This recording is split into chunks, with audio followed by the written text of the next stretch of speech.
한양 북쪽에 위치한 커다란 기와집에는 갑수라는 청년이 살고 있었습니다. 그는 대대로 이어져 온 유서 깊은 가문의 장손이었는데 키는 훤칠하고 눈빛은 맑았으며 어떤 일이든 시작하면 끝을 보는 추진력 있는 사내였지요.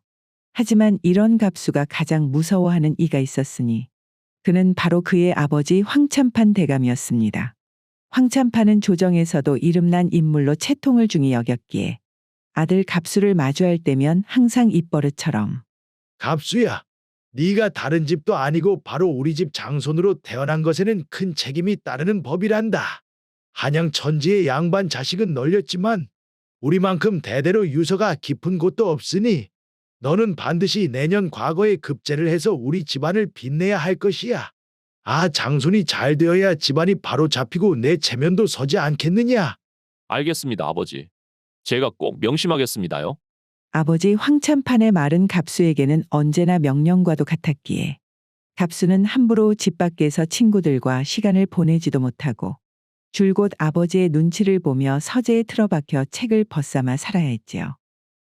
하루는 그런 갑수가 서재에서만 공부하는 것이 답답하여 마침 마당 앞을 지나가는 머슴 덕파리를 불러 세운 일이 있었습니다.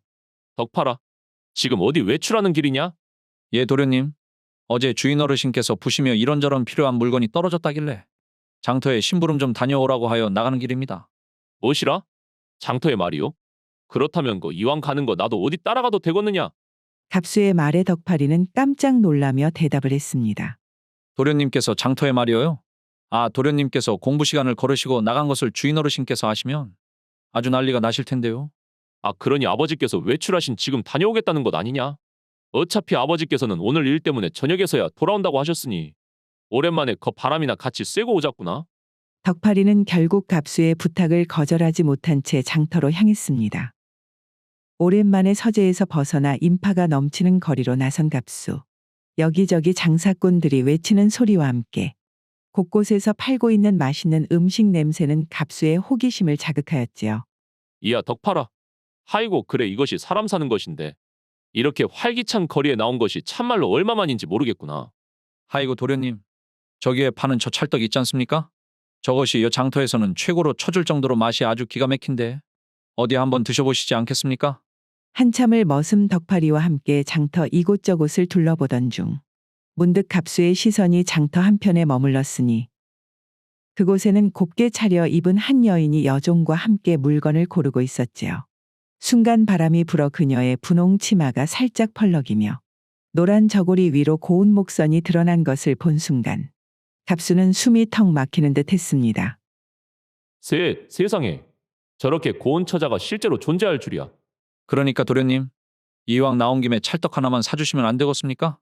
어메 도련님, 갑자기 얼굴이 뻘개지신 게 열이라도 나신 겁니까요? 하이고, 그러니까 괜히 무리해서 따라오지 말라고 하니까는. 덕파라, 저기 말이오. 저 낭자 말이다.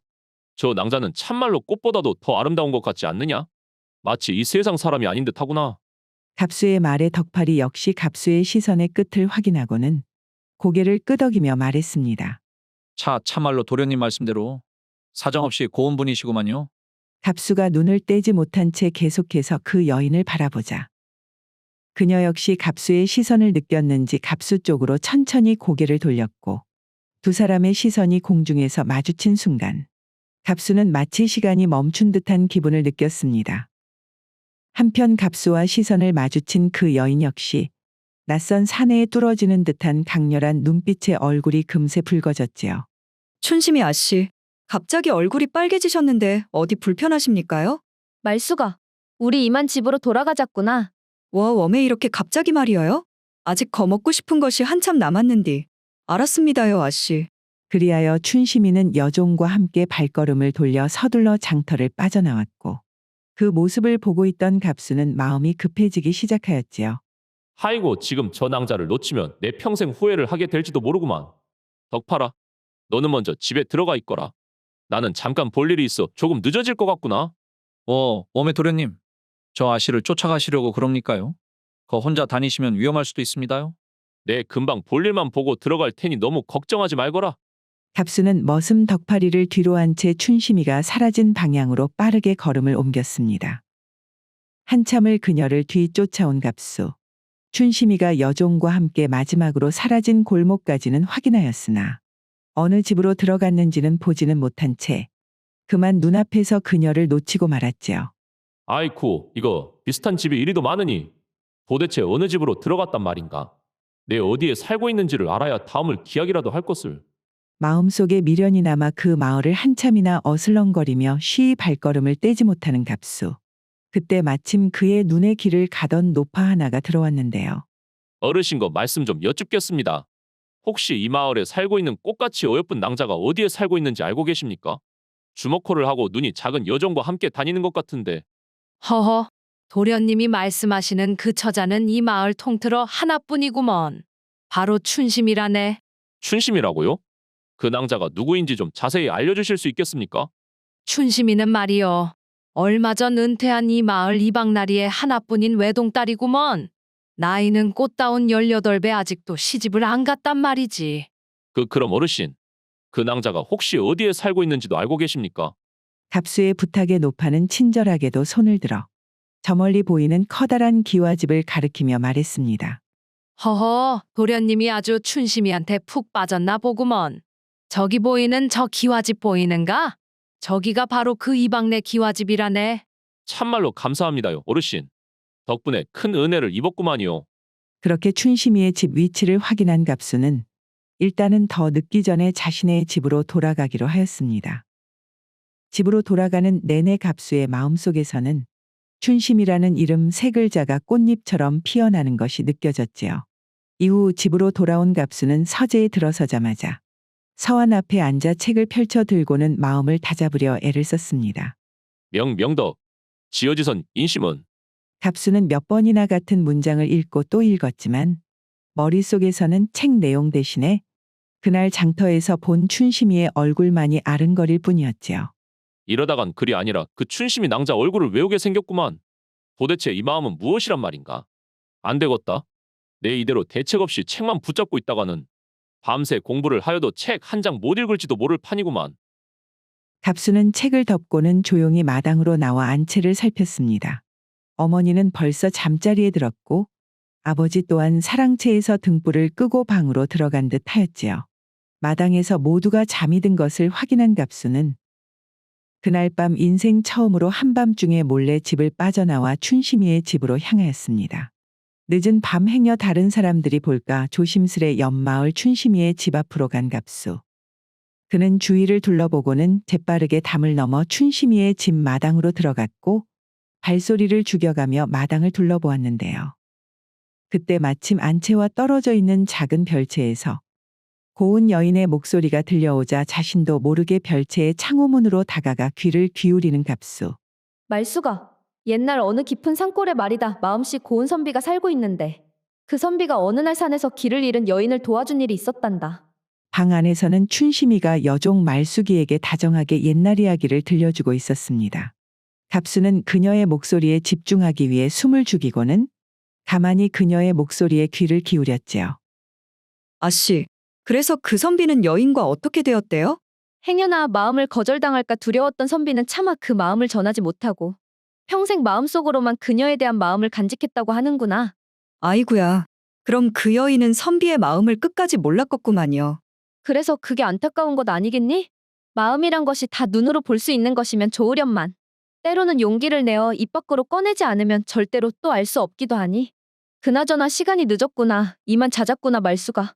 예 아씨, 거 불 끄겠습니다요. 세상에 저렇게 꽃다운 낭자가 목소리는 또 어쩜 이렇게 곱단 말인가? 내 말이라도 한자리 해보려고 왔건만. 그저 목소리를 듣는 것만으로도 갈증이 해소되는 느낌이구나.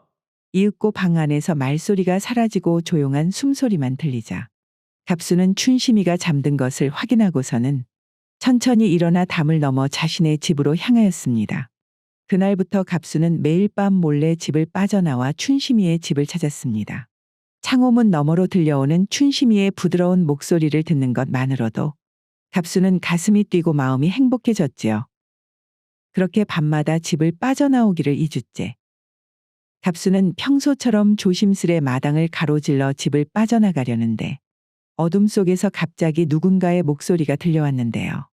도련님, 이 밤중에 어디를 그렇게 가시는 겁니까? 예상치 못한 목소리에 깜짝 놀란 갑수가 뒤돌아보니 그곳에는 머슴 덕파리가 막 화장실에서 나와 갑수에게 다가오고 있었지요. 아니 덕팔아. 너 이 시간에 안 자고 무슨 일이냐? 나는 그저 밤에 산책이나 할까 이렇게 나왔구만. 도련님, 제가 말을 안 해서 그렇지. 도련님께서 요즘 밤마다 몰래 집을 빠져나가시는 것을 진작부터 알고 있었습니다요. 그게 무슨 말이냐 덕팔아. 갑수가 깜짝 놀라 당황스러워하자 덕파리는 주변을 살피며 더욱 작은 목소리로 말을 이어갔지요. 제가 며칠 전에 도련님께서 밤마다 몰래 나가시는 것이 하도 이상해서 한번 뒤를 따라가 봤습니다요. 도련님께서 어느 집 담장을 넘는 것을 보았는데 그곳이 그때 장터에서 보았던 그 아씨가 사는 곳이 맞지요, 도련님? 하이고, 도련님 내 책만 보실 줄 아는 숙맥인 줄 알았는디 생각보다 참말로 대담하시구만요. 덕파리의 말에 순식간에 얼굴이 새빨개진 갑수. 덕팔아, 그것이 말이다. 너도 같은 사내라면 내 마음을 이해하지 않느냐? 나는 그 낭자를 정말로 마음 깊이 품고 있단 말이다. 그러니 제발 부탁이다. 그저 아무에게도 말하지 말고 모른 척 해다오. 걱정 마십시오, 도련님. 저야 당연히 도련님 편 아니겠습니까? 저 역시 같은 사내로서 도련님의 마음 충분히 이해합니다요.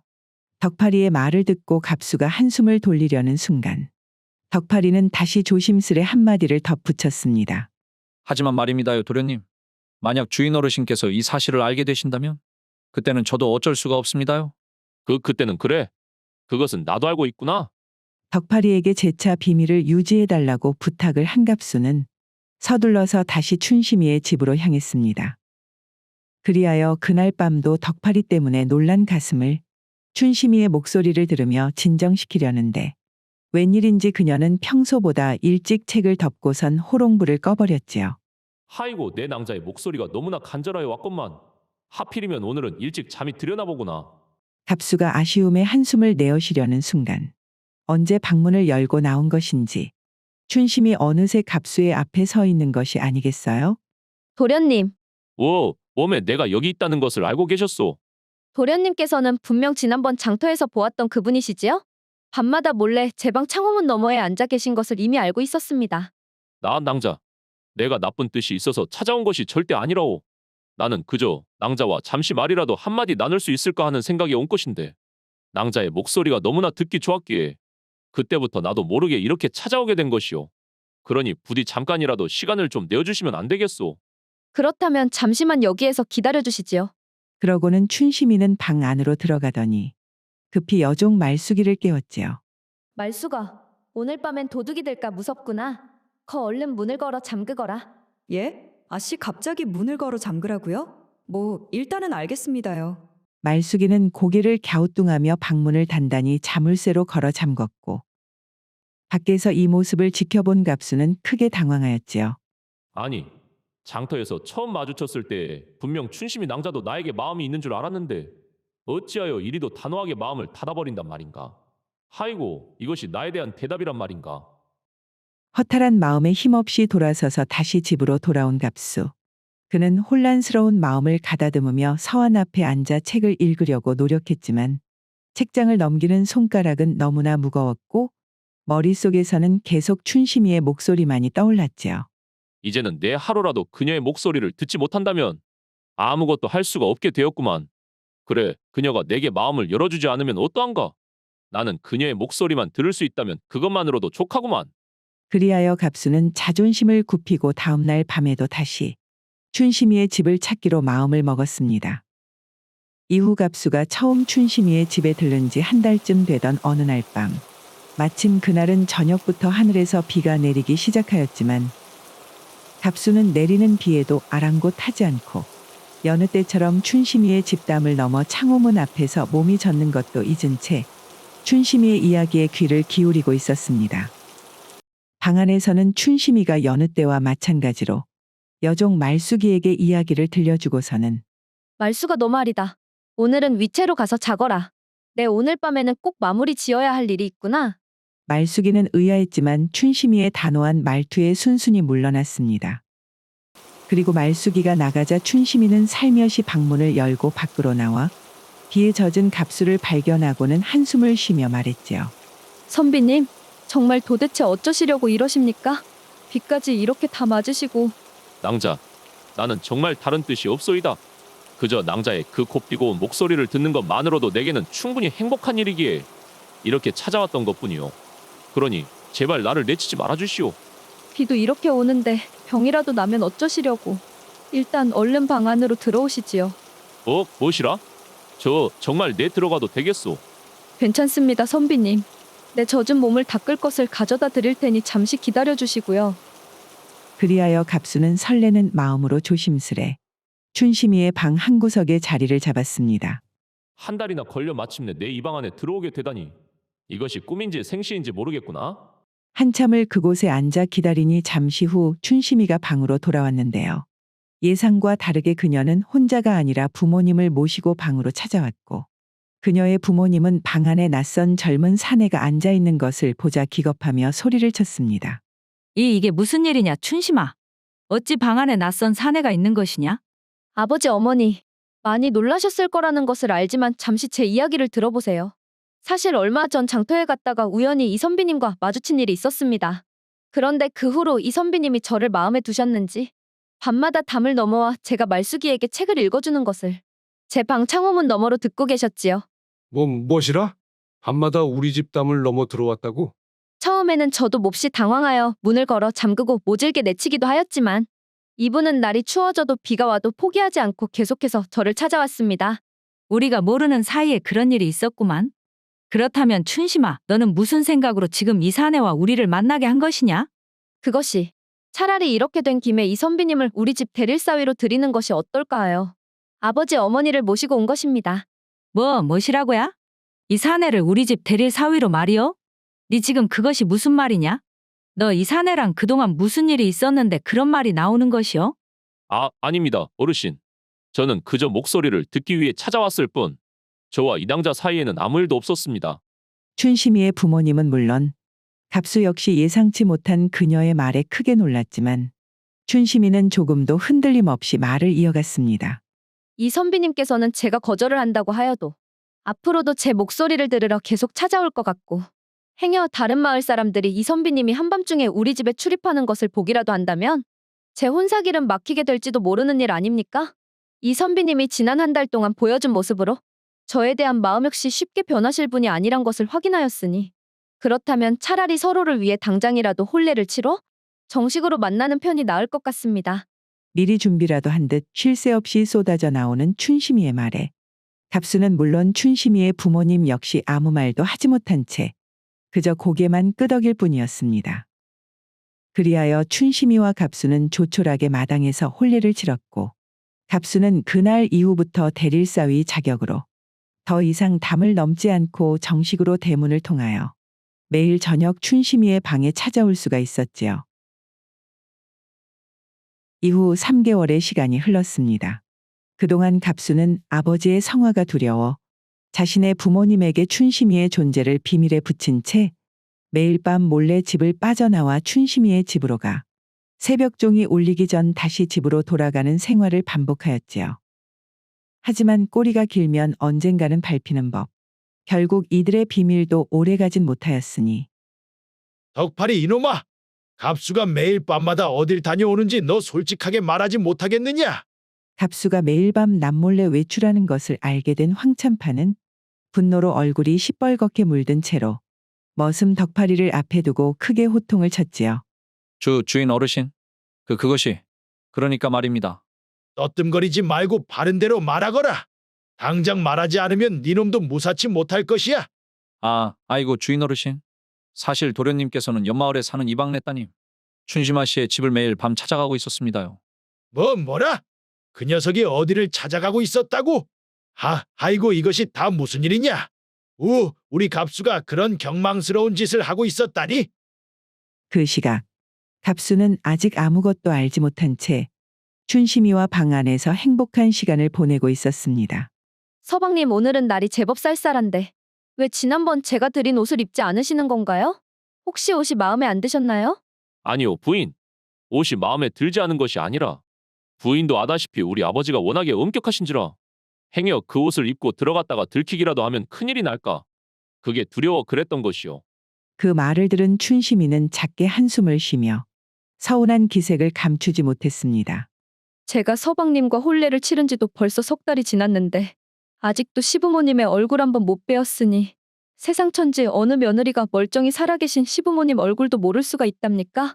제가 그동안은 부모님께 서방님께서 그럴 만한 사정이 있다고 변명은 해놓았으나 혹시 서방님께서 정말로 우리 집안이 시댁에 보이기 부끄러운 것이 아닐까 하는 생각에 너무나도 마음이 무겁습니다요. 아니, 어디 그럴 리가 있겠소. 나 역시 부인에게 이런 비밀스러운 생활을 하게 하는 것이 참으로 마음이 아프지만 나를 믿고 부디 조금만 더 기다려 주시오. 내 안 그래도 곧 아버지께 사실을 말씀드릴 적당한 때를 찾고 있었던 중이었소. 그것이 참말입니까, 서방님? 서방님께서 그렇게 말씀해 주시니 제 마음도 한결 편해지는군요. 그럼 저는 서방님의 그 말을 믿고 차분히 기다리겠습니다. 그렇게 두 사람은 서로를 향한 마음을 다시 한번 다지며 밤이 깊어가도록 부부의 정을 나누었고 이후 갑수는 늘 그래왔던 것처럼 다시 어둠 속을 걸어 집으로 향했습니다. 이윽고 집의 대문 앞에 도착한 갑수는 문을 열고 들어가기 전 크게 숨을 한번 몰아쉬었습니다. 그래, 이제 더 이상 숨길 필요가 없구만. 아, 장손이 다른 것도 아니고 장가를 갔다는데 아무리 불같은 성격의 아버지라고 하더라도 나를 내치시게 하겠는가? 차라리 내일이라도 당당히 말씀을 드리는 편이 모두를 위해 나을 것 같구만. 그렇게 다짐을 하고 집 안으로 들어선 갑수. 그가 집 안에 들어서자 평소와 뭔가 다른 분위기를 감지하였는데요. 마당에서는 머슴 덕파리가 어쩔 줄 몰라 하는 표정으로 그를 기다리고 있었고 그 옆에는 아버지 황참판이 무섭도록 화가 난 얼굴로 서 있었지요. 아버지 마침 잘 되었습니다. 제가 드릴 말씀이 있었는데 말입니다. 그러나 황참판은 갑수의 말을 듣기도 전에 크게 호통을 쳤습니다. 네 이놈! 감히 지금까지 이 애비를 속이고 있었구나. 속이다니, 아버지 그게 무슨 말씀이신지. 내 여태까지는 너에게 문제가 있어도 엄연히 다 큰 사내 녀석이니 알아서 처신을 할 수 있게 상관하지를 않았거늘. 그런데 너는 그런 애비의 믿음을 저버리고 석 달 넘게 과거 공부는 뒷전으로 밀어둔 채 그것도 모자라 여자 꽁무니만 쫓아다니다니. 내 실망이 이루 말할 수 없을 정도로 크구나. 아버지, 그게 제 말씀부터 들어보십시오. 저는 그저 그러나 황참판은 다시 한번 갑수의 입을 막아버리고는 더 이상 네 말은 듣고 싶지 않다. 내 이미 네 짐은 다 싸두었으니 너는 지금 당장 덕파리와 함께 절로 들어가. 그곳에서 정신을 차리고 과거 공부에 전념하도록 하거라. 오메! 아버지, 부디 제발 말 한 번만이라도 들어주십시오. 제가 정식으로다가 그 혼례를 치르고 지금 입 다물지 못하겠느냐? 이 녀석아! 황참판은 크게 소리를 치고는 머슴 덕파리에게 엄히 명령하였습니다. 덕파리 너도 잘 들어라. 만약 네가 제대로 갑수를 감시하지 못하여 이놈이 절에서도 도망치게 된다면 너 역시 더 이상 우리 집에는 발도 못 들일 줄 알아라. 예, 주인 어르신. 절대로 그런 일은 없게 하겠습니다요. 아, 아버지, 부디 제 말 좀. 갑수는 눈물을 머금으며 마지막으로 아버지에게 애원을 했지만 황참판은 이미 등을 돌려 방으로 들어가 버렸고 갑수의 간절한 외침은 갈 곳을 잃고 그저 허공에 흩어지고 말았습니다. 이후 갑수는 북한산의 깊은 절 안에서 머슴 덕파리의 철저한 감시 아래 지내게 되었습니다. 갑수는 하는 수 없이 그곳에서 마음이라도 다 잡기 위해 책을 펴고 공부를 하려 했지만 그의 머릿속은 온통 춘심이의 생각뿐이었기에 공부가 될 리 만무하였지요. 아이고, 우리 부인은 잘 지내고 있는지 모르겠구만. 내가 갑작스레 발길을 끊게 되어 걱정은 안 하고 있을는지. 참말로 내 소식이라도 알릴 방법이 있으면 좋으련만. 그렇게 무거운 마음으로 하루 이틀을 보내다 보니 어느덧 반년이라는 긴 시간이 훌쩍 지나버리고 말았습니다. 그러던 중 어느 날 갑수는 여느 때처럼 방 안에서 책을 펼쳐놓고 멍하니 그저 앉아 있었는데요. 그때 절의 입구에서 낯익은 여인의 목소리가 갑수의 귀에 들려왔습니다. 도련님, 갑수 도련님 계십니까요? 갑수가 깜짝 놀라 고개를 들어 소리를 향해 발걸음을 옮기니 그곳에는 춘심이의 여종 말숙이가 숨을 헐떡이며 달려오고 있었지요. 아니, 이게 누구야? 말숙이 아니냐? 너가 여기를 어떻게 알고 왔느냐? 말숙이는 갑수를 보자마자 가슴속에 품고 있던 편지를 꺼내어 냅다 갑수에게 내던지고는 울분을 토해냈지요. 아이고 도련님, 세상에 어디를 가시면 가신다고 미리 기별이라도 주셔야 할 것 아닙니까? 아, 기다리는 사람은 생각지도 않으시고 어찌 사람이 그렇게 매정하고 잔인할 수가 있습니까? 말수가, 무슨 일이 있길래 그렇게 화를 내는 것이냐? 부부인, 우리 부인은 잘 지내고 있느냐? 잘 지내고 있냐고요? 도련님 어찌 그런 말씀을 태연히 하십니까? 우리 아씨를 그렇게 보내놓고 이곳에 숨어서 책만 보고 계시면 어디 그 글자가 눈에 들어오기나 합니까? 갑수는 말숙이의 말을 듣자 순간 심장이 철렁 내려앉는 듯 하였습니다. 보내다니. 아씨를 보내다니. 그게 도대체 무슨 말이냐? 말수가 얼른 제대로 말을 좀 해다오. 갑수의 애원에도 불구하고 말숙이는 울분에 북받쳐 더 이상 말을 잇지 못하고 그저 눈물만 흘린 채 몸을 돌려 절 문 밖으로 달아나 버렸지요. 갑수는 한참을 멍하니 서 있다가 떨리는 손으로 땅에 떨어진 편지를 집어들고는 천천히 읽기 시작했고 한 글자 한 글자 읽을 때마다 그의 얼굴에서는 점점 핏기가 사라져갔습니다. 떠나버린 서방님께 제가 생각보다 서방님을 향한 마음이 깊었던 것인지 서방님께서 발길을 끊으신 이후로 어쩌다 마음의 병까지 얻고 말았습니다. 처음에는 별것 아니라 생각했는데 그리움이라는 병이 점점 깊어져 뼛속까지 사무쳤는지 약을 써도 소용이 없고 음식을 아무리 잘 먹어도 차도가 없습니다. 이제 아마 얼마 지나지 않아 저는 숨을 거두게 되겠지요. 하지만 제가 마지막 숨을 내쉬는 순간까지도 제 마음에 걸리는 것이 두 개가 있습니다. 하나는 서방님과 혼례를 올린 후에도 시부모님을 단 한 번도 뵙지 못했다는 것. 그리고 다른 하나는 혼례를 치른 이후로 부인으로서 서방님께 제대로 된 밥 한 끼조차 못 내어드린 것이 너무도 한스러워 끝까지 마음에 남습니다. 아, 창문을 사이에 두고 나누었던 우리의 사랑은 이로써 끝나게 되겠네요. 서방님, 제가 서방님께 오직 바라는 것은 이제 이 못난 사람 생각일랑 그만하시고 부디 글 공부에 전념하셔서 서방님의 큰 뜻을 이루시는 것입니다. 저 역시 항상 하늘에서 서방님께서 늘 건강하시기를 지켜보겠습니다. 갑수는 편지를 끝까지 읽자마자 그 자리에 주저앉고 말았습니다. 그것은 단순한 편지가 아니라 바로 유서였기 때문이었지요. 내가 하루만이라도 더 빨리 용기를 내었더라면, 아버지께 당당히 내 혼인을 밝혔더라면 이런 비극은 없었을 것을. 아이고, 춘심아. 갑수는 절 마당 한가운데 주저앉아 얼굴을 감싸며 오열하였고 곁에서 이를 지켜보던 머슴 덕파리가 다가와 안타까운 목소리로 그를 위로하였지요.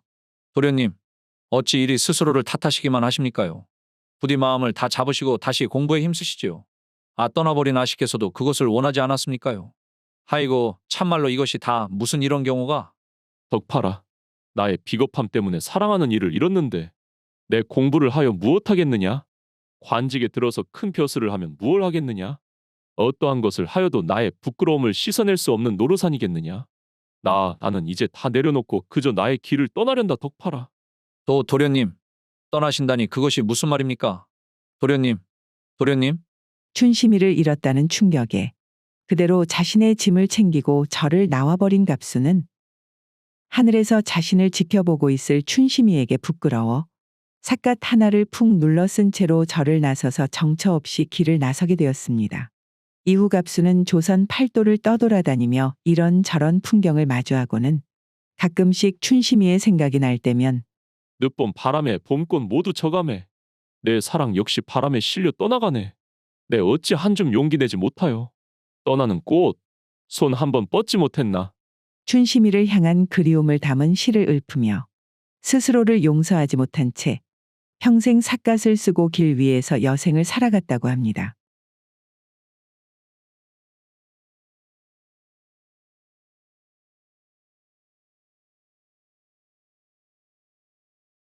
벌써 부인과 사별한 지 10수년이나 된 호랍이 흥섭은 자식도 없이 혼자서 살고 있었습니다. 그래서 그의 친구들은 그와 만나기만 하면 얼른 새 장가를 들라며 재촉을 하였는데요. 흥섭이 이 친구야. 거 자네가 이미 부인하고 사별한 지도 벌써 10년이 넘은 것 같은디. 더 나이가 들기 전에 얼른 자네도 어디 과부라도 알아봐야 하는 것 아닌가? 춘삼이 자네는 무슨 술에 한 잔 들어가기만 하면 그렇게 느닷없이 여자를 알아보라고 면박을 주고 있는가? 내 이거야 원 술 마실 때마다 불편해서 어디. 이게 다 자네를 생각하는 마음에서 말하는 것 아니겠는가? 다른 친구들이야 막말로 혼자가 되었다고 한들 스라의 자식이 있으니 그네들을 보면서 의지하고 살면 되지만서도 자네는 그 나이가 되도록 여적 혼자이지 않은가? 그러지 말고 자네 우리 집 근처에 거 홀로 산 지 10년 정도 된 과부가 한 분 계시는디 나이는 우리보다 좀 많기는 한디. 어째 내 한번 자리를 만들어 볼 테니 자네 생각은 어떤가? 괜찮네 이 친구야. 뭐 목마른 양반이 우물 판다고. 진짜 내가 필요하면 내가 알아서 다 찾아보지 않겠는가? 오시라. 이 친구가 내 한번 소개를 해준다고 해도 거절하는 것을 보니까 혹시 자네 나한테 말하지 않고 마음에 둔 처자라도 있는 것이오. 뭐 무슨 소리를. 춘삼이 자네 술이 들어가니까 아주 별소리를 다 하는구만 참말로. 친구에게는 말하지 않았지만 흥섭이는 몇 년 전부터 마음속에 품고 있었던 여인이 있었습니다.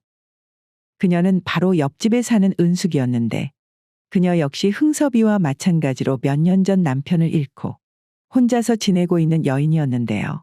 가난한 흥섭이와는 다르게 그녀는 남편에게 받았던 재산이 많았던지라 흥섭이는 마치 오르지 못할 나무처럼 그녀가 멀게 느껴졌지요. 그래도 가끔은 장을 보고 올 때면 용기를 내어서 흥섭 씨 아니십니까? 무슨 일로 우리 집에를 다 오셨단가요? 그 은숙 씨 오늘 말이에요. 장에 갔다가 이 깨엇을 보고 은숙 씨가 지난번에 이것을 좋아한다고 한 게 기억이 나서 사오기는 했는데 입에 맞으실란가 모르겠네요. 하이고 또 이런 고마울 때가 있단가요? 진짜 나는 흥섭 씨 같은 이웃을 둬서 참말로 다행이구만요. 그나저나 그러면 나는 뭘 드려야 하나? 주시기는 뭘 또 주신다고 그럽니까? 저는 그냥 지나가다 은숙 씨가 생각이 나서 한번 사가지고 온 것뿐이구만요. 절대로 뭘 바라고 온 것이 아니라니까요. 그럼 다음에 반찬 같은 거 떨어지면 언제든지 말씀하셔요. 내가 다른 것은 몰라도 이웃인데 김치는 챙겨드려야지. 하이고 은숙 씨는 참말로 아주 외모처럼 마음씨도 곱구만요. 흥섭이는 그녀와의 거리를 한 번에 확 좁히지는 못했지만 그래도 이런 식으로 나날이 서로의 거리가 줄어들고 있다고 생각하며 행복해하고 있었습니다. 그러던 중 하루는 흥섭이 논에서 일을 보고 난 후 집으로 돌아오는 길에 우연히 은숙과 말숙이 대화하는 것을 보게 되었는데요. 대화의 내용 중에 자신의 내용도 포함된 것 같아 흥섭이는 급히 풀숲으로 몸을 숨긴 채 둘의 대화를 몰래 듣게 되었지요. 그러니까 은수가 이제부터는 너도 한번 찾아본다 이것이여 지금? 그렇다니까 말수가 우리 서방이 그렇게 간지 벌써 몇 년이 되었으니 이제는 나도 마음을 정리하고 거 인생의 짝을 찾아서 남은 인생을 살아야 하지 않겠냐잉. 그려 네 생각 잘했다. 그동안 네가 먼저 떠난 남편을 몇 년이나 못 잊고 살아가는 것 같아서 뭐 별 도움은 안 되지만 그래도 내가 너만 보면 걱정이 이만저만이 아니었구만 사실. 사람을 마음속에서 지운다는 것이 뭐 그렇게 쉽게 되는 일은 아니더라고. 그러면 은수가 뭐 이왕 말이 나온 김에 말이오. 너는 어떤 남정네가 좋을 것 같냐? 아 그래도 너 정도면 거 서방한테 받은 재산도 어느 정도 있겠다. 남정네를 고를 만한 처지는 되자뇨. 거 우리 동네에 마음에 두고 있는 사람은 있는 것이요? 나는 거 남편하고 사별을 해봐서 느끼는 건디. 웬만하면 이제는 나이도 좀 어렸음 좋겠고 남자다움이 제대로 느껴지는 그런 남자가 있었으면 좋겠구만. 왜 있자녀이. 거 힘도 엄청 세버리고 딱 병강쇠 같은 그런 남정네 말이여. 거시기 그런디 우리 마을에서는 그런 느낌이 오는 남정네가 없더라야. 하이고 가시나 완전히 겉으로는 얌전한 척 다 하더만 속으로는 그라고 밝히고 있었구만. 그러면 거 니네 옆집에 산다는 그 무엇이냐? 그 호랍이 흥섭 씨는 어쩌냐잉? 네가 봤을 때 그 양반이 그래도 너한테 은근히 마음이 있는 것 같은 그런 느낌이라고 했자뇨. 흥섭 씨는 거 확실히 좋은 사람이기는 한디 흥섭 씨한테는 내가 원하는 그 남자다운 든든한 맛이 안 느껴져서 솔직히 한 번도 남자다고 느껴진 적이 없구만. 그냥 그 사람이야 뭐 좋은 이웃 아니겠냐잉. 뜻밖의 장소에서 은숙의 진심을 듣게 된 흥섭은 여태까지 자신에게 보였던 은숙의 태도가 사실은 그저 거칠애일 뿐이었고 자신은 몇 년이나 그 모습에 속아 둘 사이가 진전이 있었다 착각을 한 것이었다는 생각에 억울한 느낌이 들었습니다. 하이고 그냥 나한테는 이웃집에 사니까 웃으면서 친절했던 것뿐이었는데 내가 괜히 또 착각을 해서 거기에 넘어가 버렸구만. 그렇게 흥섭은 자신의 방 안에서 침울해져 있는 동안 갑자기 밖에서 은숙이 자신을 찾는 목소리가 들리지 않겠어요? 흥섭 씨 집에 계신데요? 은숙 씨가 이 저녁에 우리 집에는 거 무슨 일로 오셨단가요? 흥섭 씨 계셨구만요. 제가 거 갑작스럽게 일이 생겨나서 다른 마을에 있는 친척 집에 며칠간 다녀와야 할 것 같은데 안 그래도 요즘 우리 마을에 도둑놈들이 극성이라 불안해서 그런디 말이어요. 며칠 동안 저희 집 좀 봐주실 수 있을까요? 암만 생각을 해봐도 제가 흥섭 씨 말고는 부탁을 할 사람이 없어서 이렇게 찾아왔구만요. 그것을 뭐 남자다운 사람한테 부탁을 해야지. 나같이 이렇게 비실비실한 사람한테 어찌게 부탁을 하러 오셨는지 모르겠구만요. 네? 그것이 무슨 말이래요? 은숙 씨가 웃자고 농담 한번 해봤구만요. 아, 그런 일이 있으면 당연히 이웃인 내가 도와야 하지 않겠습니까? 그러니까 은숙 씨는 거 나만 믿고 아주 걱정 말고 친척 집에 다녀오시라니까요. 하이고 흥섭 씨 덕분에 한숨 났구만요. 제가 한 일주일 정도 있다가 올 것 같은디. 갔다 와서 사례는 꼭 할 테니께 좀 부탁 좀 드릴게요. 그래 이것이 말이오. 생각해보니 진짜 어쩌다 한번 올까 말까 기회인지도 모르겠구만. 아, 이번에 내가 딱 일주일 동안 은숙 씨 집을 잘 봐주면 책임감 있는 내 모습을 보고 나를 다시 보게 될지 누가 알 것이오? 흥섭은 그날 밤 묘한 기대감에 차서 자신의 집과 은숙의 집을 돌며 경비를 서게 되었지요. 처음에는 그저 자신의 집과 은숙의 집을 번갈아 다니면서 주변에 수상한 사람이 없나 살폈는데요. 가만히 있자. 이것이 생각을 해보니 내가 참말로 바보 같은 짓을 하고 있었구만. 애초에 우리 집은 뭐 가난해서 가져갈 것이 없으니 우리 집은 그냥 놔두고 은숙 씨 집만 지키면 될 일 아니오? 그리고 뭐 귀한 물건이야 다 안방에 뒀을 테니 차라리 내가 은숙 씨 방에서 자고 있으면 그것이 바로 집을 지키는 것이지.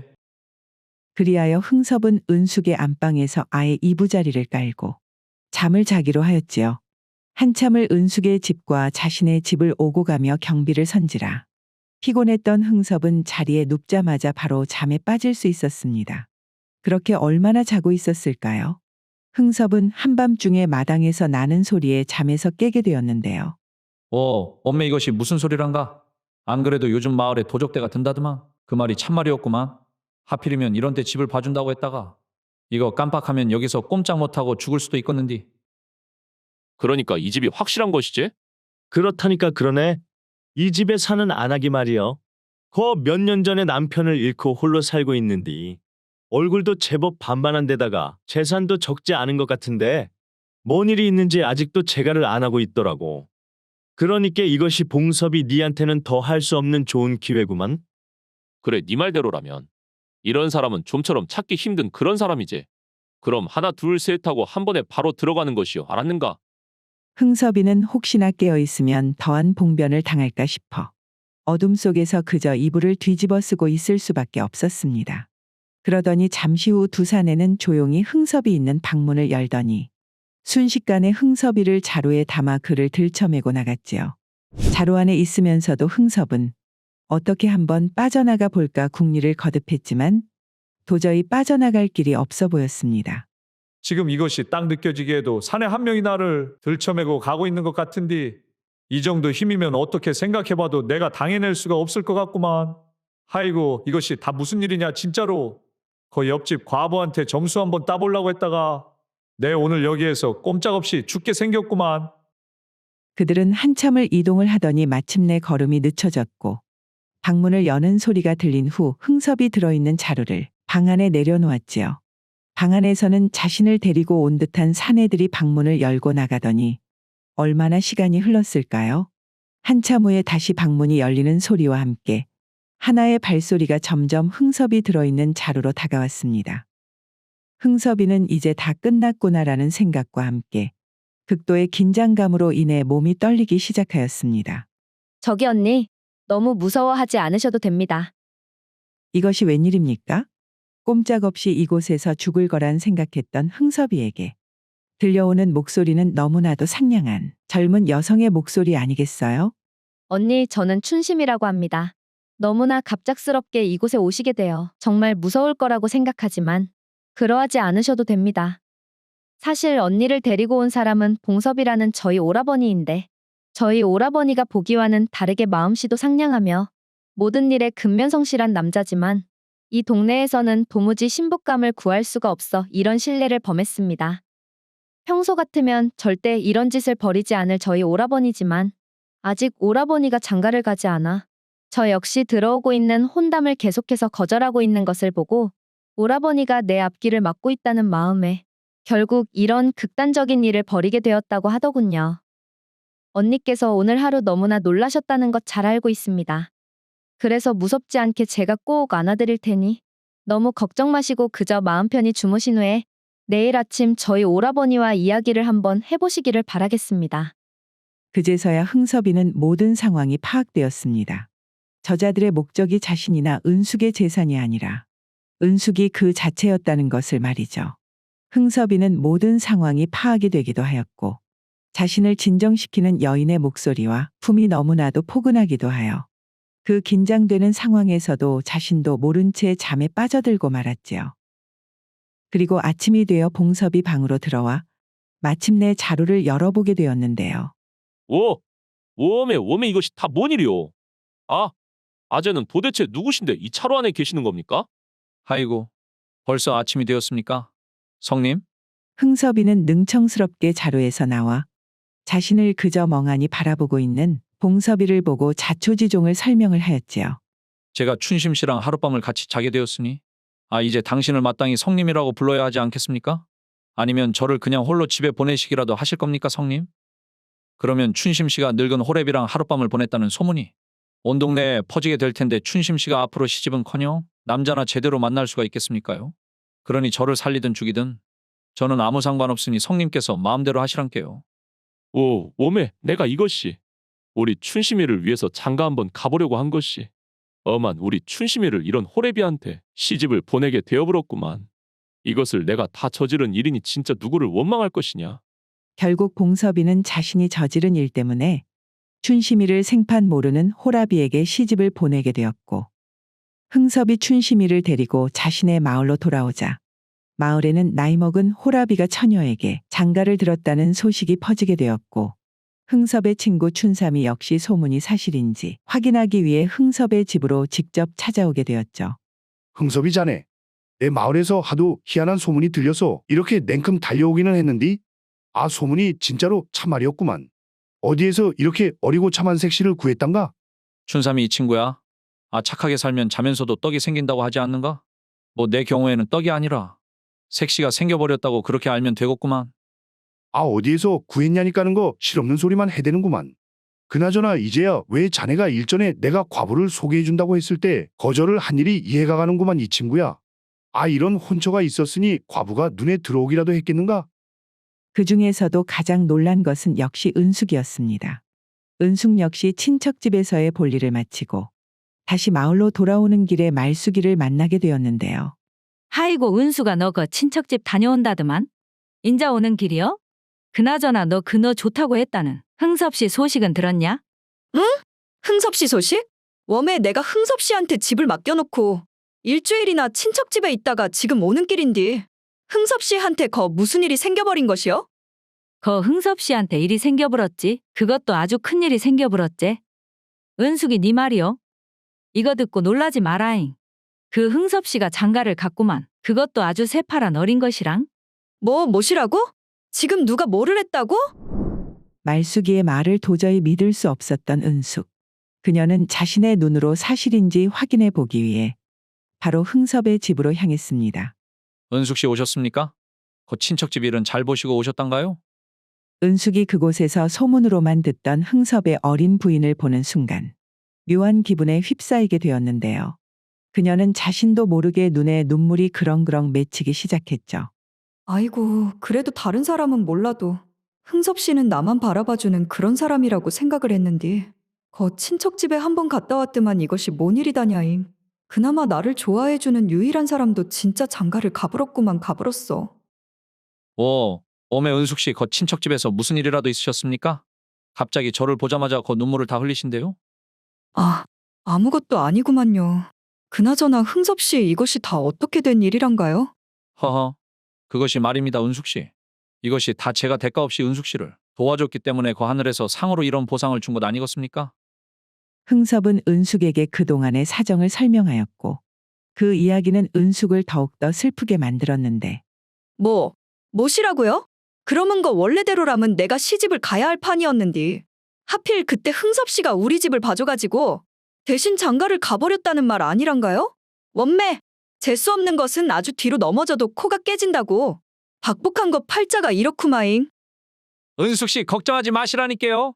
은숙 씨가 그 어리고 힘이 신 남자를 그렇게 또 찾고 계셨지 않습니까요? 그것을 흥섭 씨가 어떻게 아시고 말씀하신대요? 제가 은숙 씨 덕에 이렇게 참한 처자를 마누라로 얻었는디 어떻게 맨입으로 모른 채 하고 넘어가겠습니까? 성님, 성님, 얼른 좀 나와보시란께요. 와 웜해. 흥섭 씨가 참말로 내 취향을 제대로 알고 있었구만요. 그리하여 봉섭이의 보쌈질 한 번에 우여곡절이 있었지만 4명의 남녀가 이어지게 되는 결과를 맞이하게 되었습니다. 이렇듯 사람 일이라는 게 항상 계획한 대로 흘러가지 않기에 때로는 예상치 못한 상황을 맞닥뜨렸을 때 그것을 어떻게 풀어나가는지가 더 중요한 것 아니겠어요? 이미 혼인한 지 30년이 넘은 선옥과 흥섭 부부는 오랜 시간 함께했음에도 불구하고 동네에서는 금술 좋은 부부로 유명했습니다. 흥섭은 봄이 되면 부인이 좋아하는 곰치 잎을 뜯어다가 주거나 장이 열리는 날에는 아들 덕팔이 몰래 검은 깨엇을 부인에게 가져다 주곤 했는데요. 마누라, 내 오늘도 장에 갔다가 말이오. 자네 좋아하는 깨어스 사가지고 왔네. 하이고 뭘 또 나갈 때마다 매번 미안하게 이런 것을 다 사온대요. 그나저나 이것이 말이요. 또 부모가 돼가지고 나만 혼자 먹기는 미안한디. 이따가 덕팔이한테도 좀 챙겨줘야 하는 거 아니래요. 당신이 그럴까봐 내 덕팔이한테는 이미 그 녀석 좋아하는 약과랑 미리 사다 줬구만. 그리고 그 녀석도 이미 다 장성을 해놔서 이제 장가갈 때가 되었는디. 우리가 좀 안 챙겨도 자기 몸 자기가 챙길 때 되지 않았겠는가? 하긴 우리 덕팔이도 어느새 그런 나이가 되어버렸지. 그나저나 이 깨엇을 볼 때마다 당신 처음 만날 때가 생각나는구만. 나한테 뭘 제일 좋아하냐고 물어보고 내가 이 깨엇을 좋아한다고 하니 당신이 내가 죽을 때까지 이 깨엇만큼은 챙겨줄 테니까 당신한테 시집 오라고 했던 거 말이요. 그래, 우리한테도 그런 때가 있었지. 그래서 그런지 말이오. 나는 이 깨어만 보면 풋풋했던 그때가 떠오르기도 하고 또 우리 둘만의 추억으로 하고 싶기도 해서 말이오. 내가 장에 다녀와서 덕팔이가 도대체 뭐를 그렇게 매번 어머니에게 사서 가져다 주냐고 물어도 한 번도 가르쳐준 적이 없다네. 아들 앞에서 뭔가 창피하기도 해서 말이야. 그나저나 지금까지 이렇게 매번 깨엇을 챙겨준다는 약속을 벌써 30년이나 지켜준 것에 참말로 고맙구만요. 사람 참말로 별소리를 다 하네. 그렇게 고마우면 입으로만 그러지 말고 아주 오늘 밤 제대로 나도 맛을 좀 보여주구랴. 이 양반이 아주 나이 먹고도 주책이구만. 그렇게 흥섭과 선옥은 서로를 공경하면서 30년을 함께 살았으니 처음 혼인 때는 초라했던 그들의 초가집도 나날이 번창하여 어느새 번듯한 기와집으로 바뀌었으며 선옥은 친구들과 만날 때면 항상 친구들의 부러움의 대상이 되었지요. 성욱이 언니는 말이에요. 진짜로 지금도 그렇게 서방이 좋은 것이요? 뭐 그러면 좋으니까 내 우리 서방한테 시집을 갔지. 안 그랬으면 뭐 한다고 살을 맞대고 살고 있겠냐, 춘자야. 물론 처음에야 다들 그런 마음으로 시작을 하지만서도 사람처럼 변하기 쉬운 것이 없는디. 내가 하는 말은 말이요, 언니. 그것이 어떻게 30년이나 한결같을 수가 있냐 이 말이지. 우리 부부라고 뭐 어려운 때가 없었겠냐. 그래도 시간이 지나다 보니 서로 부족한 부분을 인정을 해주고 자존심은 또 지켜주다 보니 그래도 사라지는 것이지. 그나저나 춘자야, 니는 갑자기 이런 것을 왜 물어보냐잉? 니 무슨 일 있냐? 사실 그것이 말이요, 언니. 언제부턴가 우리 서방이 밤에 나랑 정을 나누는 것이 뜸해지더라고. 나는 뭐 그냥 단순히 우리 서방이 피곤해서 그렇구나. 언제 닭이라도 잡아서 백숙이라도 해줘야 쓰겄다 그렇게 생각을 했지. 그려 그것은 나도 뭐 항상 그 관계가 좋을 수는 없으니께. 그럴 수도 있지. 그렇게 서방이 피곤한 탓에 그렇구나라고만 생각했었는데 어느 날 갑자기 이 양반이 어떤 젊은 여자를 첩이라고 데리고 와버리지 않겠는가? 웜해. 무엇이라고야? 첩을 데리고 왔다고 누구 서방이? 아이고 이제사 좀 집이 먹고 살만해지니까 그 양반이 다른 곳에 눈을 아주 돌리고 있었더라고. 언니도 말이요. 내 꼴나지 말고 뭔가 이상하다 싶으면 꼭 한번 의심을 해봐야 한다니까. 춘자에게 다소 충격적인 소식을 듣고 난 며칠 후 흥섭 부부가 오랜만에 함께 외출을 하고 있던 중에 흥섭의 오랜 친구인 홍배를 길에서 만났는데요. 그 홍배의 옆에는 처음 보는 젊은 여성이 있지 않겠어요? 하이고 홍배자네. 거 옆에 있는 그 처자는 누군가? 자네 조카가 놀러 오기라도 한 건가? 이거 참. 내가 이게 나이 묻고 주책이기는 한데 말이요. 여기가 명옥이라고. 내 첩을 드렸구만 자네. 뭐? 무엇이라고라 첩이라고라? 자네가 첩을 들였는데 자네 부인은 괜찮다고 하던가. 그것이 나야 원체 예전부터 우리 마누라랑 사이가 안 좋았지 않은가? 몇 년 전부터는 아예 각방까지 쓰면서 그렇게 지내고 있었는디. 가만히 생각을 해보니 이러다가 더 이상의 설레임도 못 느끼는 채로 인생이 끝날 수도 있다고 생각하니 너무나도 서글프지 않겠는가? 그래서 내 우리 마누라가 반대하기는 했어도 어거지로 첩을 드리기로 했구만. 안 그래도 춘자네 남편도 첩을 들였다는 소리를 들어서 그러려니 했는디 또 내 눈으로 이렇게 보게 될 줄은 몰랐구만요. 그리고 또 어느 날은 흥섭이 부부와 마찬가지로 마을에서는 금술좋기로 유명했던 흥섭과 막연한 사이인 춘삼이마저 어린 여인을 한 명 데리고 왔습니다. 흥섭이 자네? 내 자네가 다른 사람 통해서 알기 전에 자네한테는 미리 인사시키는 게 도리인 것 같아서 오늘 이렇게 왔구만. 이쪽이 내 첩춘심이라고 하네. 무엇이라 다른 사람은 그렇다 치지만 춘삼이 자네는 그래도 우리 부부처럼 마을에서 사이좋기로는 유명하지 않았나? 나는 말이여. 나보다는 우리 마누라가 나한테 얼른 첩을 얻으라고 성하였구만. 요즘 세상이 변해버렸는지 왜 어느 정도 먹고 산다고 하는 사람들 중에 첩을 안 들이면 부자라고 인정을 안 해준다고 하지 않는가? 그래서 우리 마누라가 어디 가서 무시당하지 말라고 내가 싫다고 하는데도 이렇게 첩을 얻어가지고 왔구만. 하이고 진짜 세상이 어떻게 될라고. 아주 먹고 살만하니 별난 것이 다 유행으로 자리를 잡았구만 그래. 그렇게 마을의 남자들이 하나둘 첩을 드리기 시작하자 그 뒤로는 좀 여유 있는 남자들은 첩을 드리는 것이 하나의 풍조가 되어 마을 전체의 유행이 되어버렸지요. 하지만 흥섭이만은 그런 마을의 유행에도 아랑곳하지 않고 여느 때처럼 봄이 되면 부인을 위해 곰취잎을 뜯어다 주고 장이 열리면 검은 깨옷을 아들 덕팔이 몰래 선옥의 손에 쥐어주곤 했습니다. 그러던 어느 날 밤 선옥은 흥섭이와 오랜만에 운후의 정을 마치고 조용히 물었지요. 당신, 내가 당신에게 시집와서 30년간 살면서 이렇게 복에 과분한 사랑을 받아 호강을 하면서 살고 있으니 말이어요. 당신도 친구분들처럼 슬슬 첩을 드리는 것은 어떤가 싶구만요. 응? 당신 그것이 갑자기 무슨 말이란가? 방금 전까지 좋은 시간을 보내놓고는 그렇게 말하는 것은 도대체 무슨 의도인지 모르겠구만. 방금 전에 내가 어째 좀 시원찮았는가?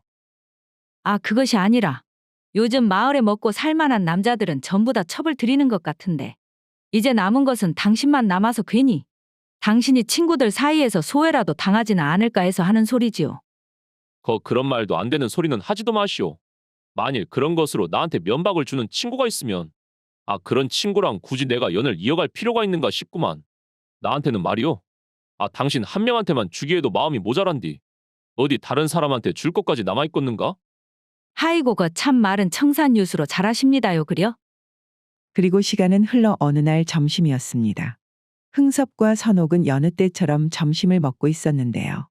선옥이 차린 음식이라면 항상 공깃밥을 개눈 감추듯 해치우는 흥섭이 그날따라 좀처럼 먹지를 못하는 것을 보고 이상하게 생각한 선옥이 물었습니다. 평소 같으면 진즉에 밥 한 공기는 다 드시고 한 그릇 더 달라고 보채는 양반이 우째 오늘은 밥이 줄지 않는 것이 뭐 어디 불편하십니까? 불편하기는 무슨. 오늘은 만날 가는 산책을 안 가서 그런가? 아침에 먹은 밥이 소화가 안 되어서 그런가 모르겠는디. 어째 밥이 잘 안 넘어가는구만. 하이고 당신이 진짜로 그렇게 밥을 남길 때도 있다니 참말로 별일이구만요. 뭐?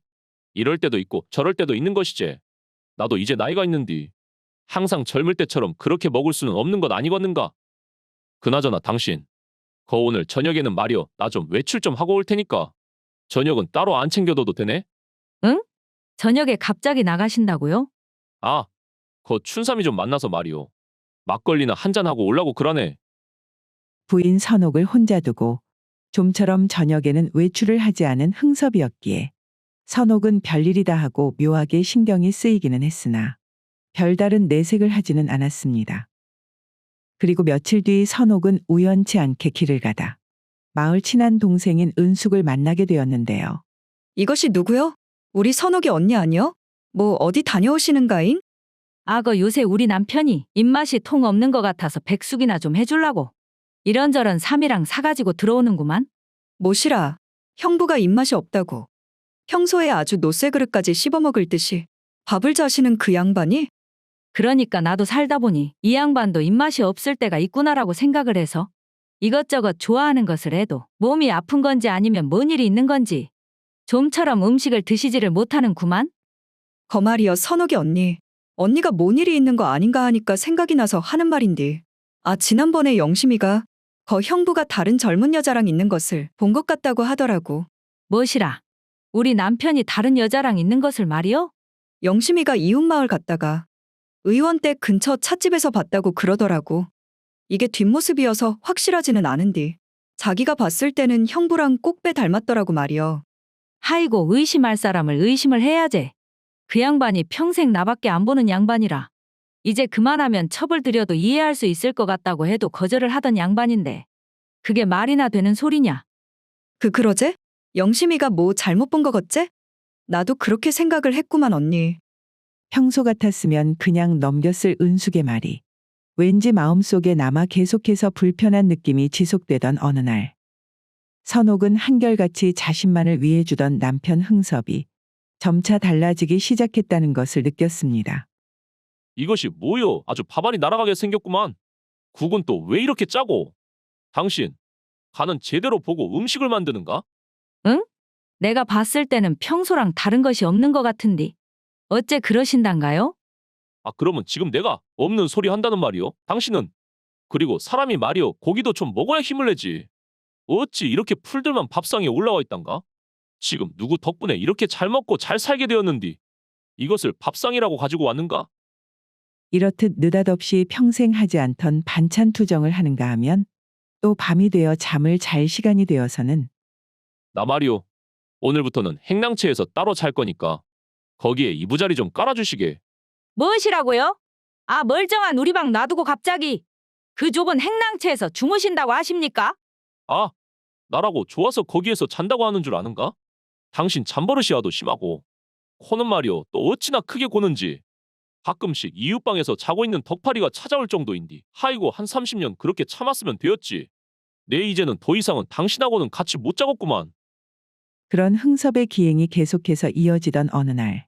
흥섭은 뭔가 결심을 한 것인지 아침부터 아들 덕파리와 부인 선옥을 안방으로 불러 앉혔습니다. 아버지 무슨 일이 있으시길래 이렇게 이른 아침부터 부르셨습니까? 나 말이요, 거의 이제는 내가 집을 나갈 때가 된 것 같다. 웜에 그것은 또 무슨 소리대요? 하다하다가 이제는 집을 나가신다고라? 내가 그 얼마 전부터 알게 된 어린 여자가 하나 생겼는디 나도 내 친구들처럼 첩으로 드릴까 생각을 하다가 괜히 첩으로 집에 들여와 봐야 덕팔이랑 당신 눈치만 볼 게 뻔하고 그럴 바에야 그냥 내가 나가서 첩살이를 하는 것이 낫지 싶구만. 무엇이라고라? 세상에 당신이 나중에 어떤 천벌을 받으려고 30년이나 살맛대고 같이 산 나랑 덕파리를 내팽겨치고 지금 나가서 산다고 그러십니까? 천벌을 받기는 누가 천벌을 받아. 그 초라한 초가집에서 살다가 이렇게 큰 기와집에 살게 해준 것이 누군디 그래? 아무튼 내 더 긴 말할 것 없이 오늘 중으로 내 짐 챙겨가지고 나갈 테니 당신하고 덕팔이 니도 그렇게 알고 있으라고. 그렇게 평생을 자신에게 다정하기만 했던 흥섭이 매정하게 첩살이를 하겠다며 집을 나간 이후부터 부인 선옥의 눈에는 눈물이 마르지 않은 날이 없었습니다. 그녀는 슬픔을 달래기 위해 매일매일을 술로 달랬는데요. 내가 은숙이 네 말을 잘 듣고 소장의 조치를 취했어야 했는데 참말로 너무나 안일했구만. 너무나 안일했어. 하이고 언니, 나도 영심이가 그리 말했을 때 다른 사람도 아니고 형부니까 설마 그럴까 했는데 이라고 형부가 언니를 배신하고 나갈 줄은 나도 꿈에도 몰랐다니까. 은숙아, 내 평생을 그 양반만 바라보면서 살았는데 이제 앞으로 남은 인생을 참말로 어떻게 살아야 할지 모르겠다. 그렇다고 언니가 뭐 잘못한 것이 있다고 이렇게 술로만 지새면서 지낼 필요가 있겠는가? 차라리 이렇게 된 거 말이여. 형부처럼 언니도 언니 인생을 찾아서 살아야 하지 않겠는가? 그것이 그렇게 하고 싶어도 어디 쉽게 말처럼 되겠냐 이 말이제. 그럼 형부는 저라고 젊은 여자랑 시시덕거리면서 아주 깨가 쏟아지게 사는디 언니는 궁상맞게 일하고 술만 푸면서 살 것이여? 못 떠난 것은 형부가 맞지만서도 그 뒤에 인생을 선택하는 것은 언니 책임이니까. 그 언니가 알아서 해. 선옥이 그렇게 술과 눈물로 나날을 이어가던 중에 하루는 아들 덕팔이 계속해서 슬퍼하는 어머니가 너무나 걱정이 되어 아침 문안 인사를 드릴 겸 선옥의 방으로 향했습니다. 혹시나 어머니께서 아직도 울고 계시지 않을까라고 생각하며 조심스럽게 어머니의 방문을 열고 들어가니 자신의 예상과는 다르게 선옥의 얼굴에는 슬퍼하는 기색이 하나도 없이 평소의 모습 그대로이지 않겠습니까? 어머니 간밤에는 잘 주무셨습니까? 이것이 누구여? 내 아들 덕팔이가 문안 인사를 왔구만. 덕팔아 뭐 아침으로 먹고 싶은 것 있으면 다 말만 해라잉. 아주 내 뭐든지 다 만들어줄 테니까 말이오. 어머니 이제 마음은 좀 진정이 되셨단가요? 덕팔아 그것이 말이다. 내가 너무 부정적으로만 생각을 해서 요 며칠 계속 우울하기는 했었는데 말이다. 어젯밤에는 가만히 생각을 좀 해보니 이것이 차라리 잘 되었구나 싶더라고. 네? 어머니 그것이 무슨 말씀이실까요? 아버지가 첩을 얻어가지고 집을 나간 것이 잘 되었다니요? 제가 좀 이해가 안 가는구만요. 그래도 우리 집이 먹기니를 걱정해야 할 정도로 못 사는 집도 아니고 덕팔이 니도 이제 장성해가지고 언제 장가를 가서 가정을 꾸려도 이상할 나이가 아닌디. 그러면 나도 말이여 이참에 어디 좋은 사람 만나가지고 또 알콩달콩하게 즐기면서 살아도 되지 않겠냐 이 말이제.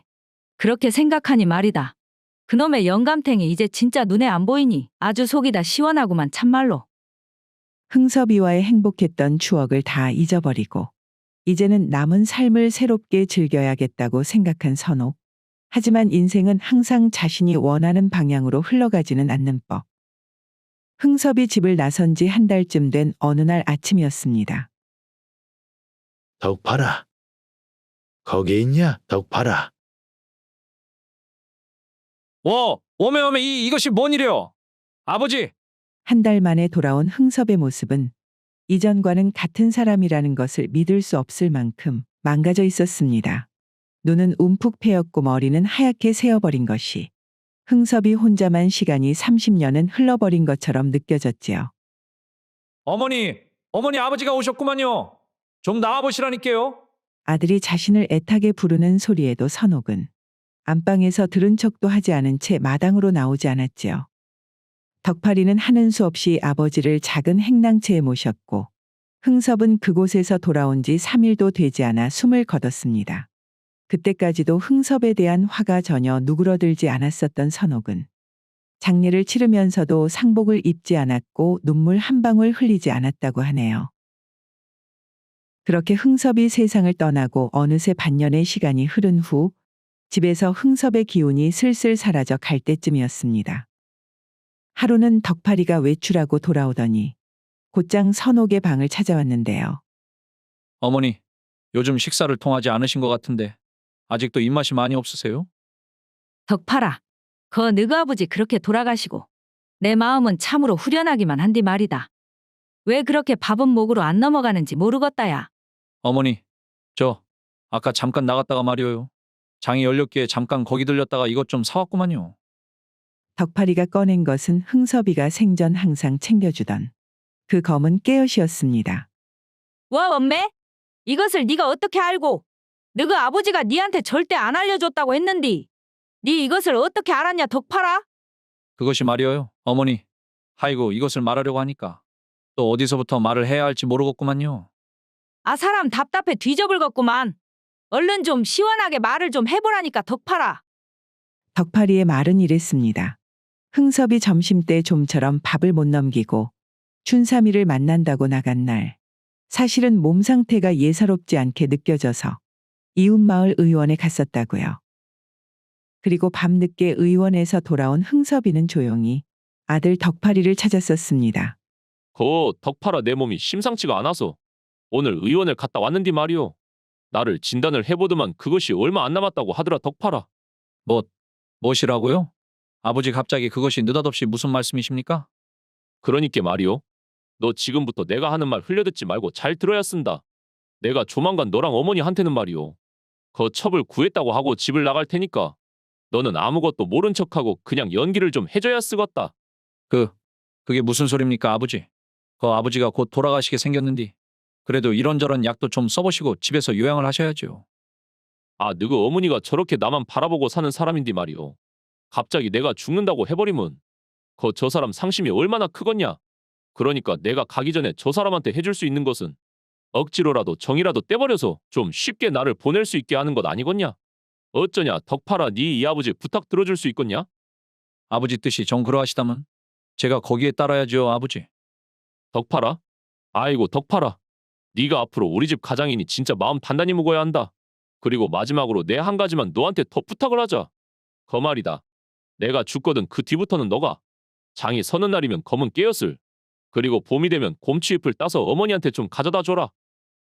여태 내 니 모르게 너그 어머니한테 줬던 것이 바로 그것이다, 덕팔아. 알고 보니까 아버지께서 집을 나가신 후에 춘삼이 어르신 집 행랑채에서 그동안 신세를 졌더라고요. 그렇게 모진 척 다 하시면서 집을 나선 아버지셨지만 그래도 마지막에는 꼭 한번 우리를 보고 싶으셨는지 다시 집으로 돌아오셨던 것 같고요. 덕팔이 이야기를 마치자마자 선옥의 눈에는 닭똥 같은 굵은 눈물이 맺혔습니다. 웜에 아이고 아버지 어머니 30년을 그 30년을 같이 산 남편 속 뜻도 모르고 나 같은 것이 무슨 마누라라고 엠병 나 같은 것이 무슨. 말을 채 마치지도 못한 채 그제서야 선옥은 남편이 떠난 슬픔을 며칠 동안 밤을 새며 목청으로 소리내어 토해냈다고 하네요.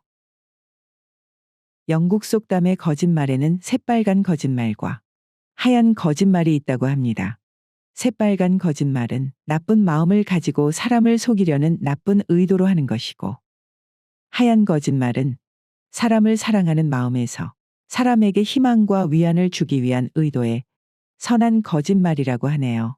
오늘 이야기의 흥섭이 아내에게 했던 마지막 거짓말이 대표적인 하얀 거짓말의 예가 아니었나 하는 생각을 해봅니다.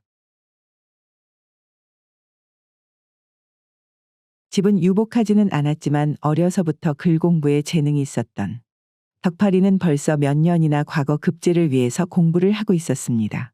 이번에도 한양에서 과거 시험이 있다는 소리를 듣고 보름이나 걸리는 길을 떠날 준비를 하고 있었지요.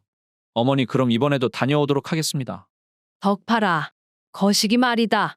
네가 어려서부터 곧잘 공부를 잘하기도 했고 남들보다 재능이 있다는 것도 알고 있는디 말이다. 아, 이제 슬슬 너도 나이가 나인디 언제까지고 그렇게 책만 들여다볼 수는 없는 노릇이지 않겠니? 어머니 그래도 남자가 칼을 뽑았으면 뭐라도 썰어야 하는 것 아니겠습니까? 뭐 사실 저도 나이가 적지 않다는 것을 알고 있지만서도 그래도 이제 와서 손에 아무것도 없이 포기하고 싶지는 않구만요. 저를 보고 있는 어머니 마음이 급하다는 것을 모르는 것은 아니지만 그래도 이왕 여기까지 온 것 조금만 더 도전을 해보려고요. 아, 그 과거 시험이라는 문이 원체 좁아놓으니 그렇지. 거 말이다. 나는 네가 꼭 과거 시험을 봐서 관직에 오르는 것보다는 그냥 평범하게 농사일을 하더라도 더 늦기 전에 장가를 가서 얼른 가정을 이루는 것을 봤으면 참말로 좋겠다는 생각이 드는디 말이여. 아무리 그래도 뭐 제가 여태까지 해놓은 것이 있으니까 앞으로 한 3년 정도만 해보다가 안 되면 어머니 말씀대로 농사를 하든 장사를 하든 해서 장가를 가도록 해보겠습니다. 너무 걱정하지는 마시란께요, 어머니. 그래잉. 네가 그렇게 한번 마음을 묵으면 누구도 꺾지를 못하는 성격이니 내 어찌 말리겄냐잉. 아무튼 덕팔아, 한양까지 가는 길 조심하고 잘 다녀와라잉. 그렇게 덕팔은 어머니에게 인사를 드리고 한양으로 길을 떠나게 되었습니다. 그러던 중 어느 날 달도 뜨지 않은 어두운 밤중에 숲속길을 걷고 있었던 덕팔이는 갑자기 비를 만나게 되었는데요. 처음에는 금방 그칠 거라고 생각했던 비는 어느새 장대비로 변하게 되었고, 한참 동안 비를 피할 곳을 찾던 덕팔이는 그나마 다행으로 숲속에서 작은 오두막을 발견하게 되었습니다. 몸매 아직도 갈 길이 한참이나 남았는데 말이오. 이것이 참말로 야단났구만. 비가 내리는 모양새를 보니까 이것이 쉽게 그칠 것 같지는 않은디 어찌되었든 오늘은 여기에서 몸이나 좀 말리면서 신세를 지는 수밖에 없겠구마잉. 그렇게 덕팔이가 한참 동안 오두막 속에서 몸을 말리고 있는 와중에 갑자기 한 여인이 오두막으로 들어오는 것 아니겠습니까? 아무도 없을 거라 생각했던 오두막 속에 덕팔이가 있는 것을 보고 그 여인은 문 옆에서 한참을 들어갈지 말지 갈등을 하고 있자 덕팔이 먼저 여인에게 말을 건넸습니다. 제가 보기에는 이리 보여도 과거 시험을 보러 가는 나그네입니다. 행여 이곳에 있다가 비가 그치게 되면 내 새벽에라도 먼저 길을 나설 것이니 부담 갖지 말고 얼른 들어오시구려. 딱 보니 비에 몸이 많이 젖은 것 같으신데 얼른 몸을 말리지 않으시면 진짜로 큰일 날 수도 있습니다요. 아, 네, 감사합니다, 선비님. 그럼 잠시 실례하겠습니다. 저는 그 덕팔이라는 나그네입니다. 뭐 방금 말했듯이 과거 시험을 보러 가기 위해 비를 만나 이곳에 오게 되었는데 거 부인께서는 어떤 연유로 이 야심한 시간에 혼자 산속에 있으셨습니까? 저는 은숙이라고 합니다. 사실은 저희 남편도 선비님처럼 벌써 몇 년째 과거 준비를 하고 있는데 최근에는 입맛이 없다고 하여 내 산에서 늦게까지 나물이라도 좀 캐다가 무침이라도 만들어주려 하다 그만 장대비를 만나서 이곳에 오게 되었구만요. 허, 그러셨구만요. 여기가 좀 협소하다 보니까 저는 이쪽 벽에 붙어서 있을 테니 부인께서는 불편하시면 좀 누워 계셔도 될 것 같구만요. 아닙니다. 저도 그냥 이쪽에 앉아 있다가 비가 그치면 곧 떠나겠습니다. 혼자 있었다면 잠시 누워서 눈이라도 붙일 텐데 처음 보는 여인과 좁은 오두막 안에 있다 보니 어색한 공기가 흐르는 듯 했습니다. 거기다가 날이 습해서 그랬을까요? 오랜만에 비슷한 나이대의 여인과 가까이 있다 보니 덕팔이는 그 여인의 살냄새가 느껴지는 듯 했고 자꾸 머릿속에서는 그녀의 옷깃을 벗기는 상상이 떠오르기도 했습니다. 아이고 이것이 오랜만에 이런 좁은 곳에서 여인네랑 같이 있다 보니 아주 참말로 고문이 따로 없구만. 안 된다. 안 돼.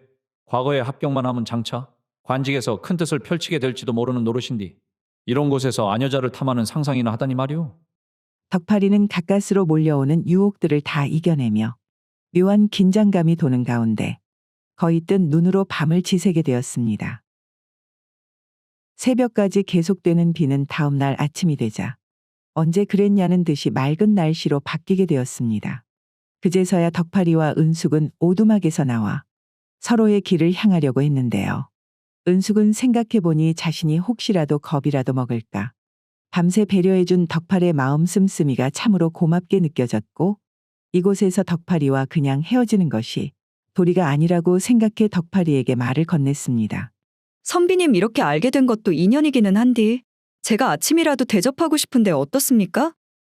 우리 집이 이곳에서 고개 하나만 넘으면 갈 수 있는 곳이라 금방 닿을 수 있을 겁니다. 제가 어찌 식사 대접까지 받을 수 있겠습니까? 아직 한양까지 가야 할 길이 많이 남아서 그러니 저는 신경 쓰지 않으셔도 됩니다, 부인. 어차피 선비님께서도 길을 가시다 아침을 드셔야 할 것이고 저희 집에는 어제도 말씀드렸듯이 저희 남편과 시누이까지 있어놔서 이왕 아침 차리는 것에 그저 숟가락 하나만 더하면 되는 노릇이라 불편하게 생각하지 말고 식사라도 하고 가시죠. 그리고 저희 남편도 벌써 몇 년 동안이나 홀로 과거 공부를 하고 있는 터라 분명 만나보시면 좋은 말동무가 되실 수 있을 겁니다. 여인 혼자 사는 집이면 분명 거절을 했겠지만 남편의 시누이까지 있는 데다가 자신 역시도 몇 년 동안 혼자 공부를 하고 있었기에 시험에 관한 이런저런 정보 역시 교환할 수 있는 좋은 기회가 될 것 같기도 해서 덕팔이는 은숙의 권유에 응해 그녀의 집으로 가보기로 했습니다. 그렇게 마침내 은숙의 집에 도착하니 그녀의 남편과 시누이가 있을 거라는 은숙의 말과는 달리 집에는 아무도 없는 것 아니겠습니까? 아마도 제가 밤새 집에 들어오지 않은 것이 걱정되어 저를 찾으러 나가려고 집을 비웠을 수도 있겠네요. 선비님께서는 제가 잠시 아침을 준비하는 동안 방에 들어가서 기다려주시지 않으시겠어요? 저도 그렇게 하고는 싶지만 정말로 한양까지 가는 길이 아직 한참 남았기도 하고 행여 부인의 집에 외간 남자가 있는 것을 다른 사람들이 보면 오해를 살 수도 있으니 남편분께서 안 계시다면 그래도 다음을 기약하는 게 도리인 것 같습니다. 그럼 과거 시험을 마치고 이곳을 다시 지나치실 때라도 꼭 한번 들러주셔요. 어젯밤 저에게 마음을 써준 것이 감사하기도 하고 같은 처지에 있는 저희 남편과 정말로 좋은 친구가 될 수 있을 것 같다는 생각이 들어서 그렇습니다. 그럼 제가 과거 시험을 마치는 길에 한번 기회를 봐서 들르도록 하겠습니다. 그럼 저는 이만 물러나겠습니다. 꼭 들러주셔야 합니다, 선비님. 꼭이요. 하필이면 그때 은숙이 덕팔이를 배웅하는 모습을 은숙의 시누이인 춘심이가 보고 말았는데요. 춘심이는 밤새 집을 비운 은숙이 외간 남자와 함께 있는 것을 보고 너무나도 놀라 그날 은숙의 남편 덕삼이가 집으로 돌아왔을 때 그를 멈춰 세웠습니다. 오라버니, 오라버니. 잠깐 방으로 들어가시지 마시고 이리로 좀 와보라니깐요. 응? 춘심아 니 무슨 일인디? 그렇게 얼굴이 다 사색이 돼가지고 그러고 있냐잉. 목소리 낮추고 좀 잠깐만 좀 와보시라고요. 뭐? 무엇이라고야? 니 지금 그것이 참말이냐잉? 참말이고 말고요. 우리는 어제 올케 언니가 밤새 산짐승에게라도 다치지 않았나 하며 밤새 아주 뜬 눈으로 지새웠더만 아침에 동네 좀 둘러보고 집으로 왔더니 그만. 뻔뻔하게 외간 남자를 집으로까지 들인 것 아니겠어요? 하이고야. 내가 이렇게 두 눈 시퍼렇게 뜨고 있는디. 지는 속 편하게 서방지를 해버렸다고. 덕삼이는 동생 춘심이의 말을 듣고 순간 배신감에 몸을 떨게 되었지요. 그는 곧장 방으로 들어가 은숙을 추궁하기 시작했습니다. 당신 오늘 아침에 어떤 남자를 집에 데리고 왔다면서? 아, 서방님 이제 오셨구만요. 그 사람이 누구냐면 어제 밤새 집을 비울 때부터 내 이상하다고 했는디. 하다하다 인자는 서방지를 다 하는구만. 아니 서방지를 할 것이면 몰래 물레방앗간이나 가서 할 것이지. 그것을 뭐가 자랑이라고 동네방네 소문이 다나게 집으로까지 다 들이고 있는가. 아니 그게 서방님 그것이 오해구만요. 어젯밤 비를 피하다가 우연찮게 그 사람하고 같은 오두막에 있는 것은 맞기는 한데 그 사람도 당신하고 같이 몇 년째 과거 시험 준비를 한다고 해서 내 말동무나 하라고 데리고 온 것이라고요. 아주 그것이 핑계가 그러얼싸하구만 진짜로. 아 시집이라고 왔는데 남편이라고 있는 것이 아주 돈벌이는 못하고 만날 되도 않는 공부만 하고 있는 게 인자는 아주 남자로도 안 보이는가 보구만. 나 말이오. 당신한테 이런 취급받고는 한 입을 덮고 같이 못 사니께 오늘 내로 짐을 싸서 당신 집으로 가시든 아니면 어젯밤 같이 밤을 보낸 그 양반 집으로 가든 당신 좋을 대로 하더라고. 아니 서방님 그것이 진짜 오해라니까요. 은숙은 남편에게 입에 침이 마르도록 해명을 해보았지만 이미 화가 머리끝까지 난 덕삼의 귀에는 아무것도 들리지 않았고 그는 자리를 박차고 방을 나서 버렸습니다. 은숙은 불같은 덕삼의 성격을 잘 알고 있었기에 결국에는 오해를 풀지도 못한 채 처가로 쫓겨날 수밖에 없었지요.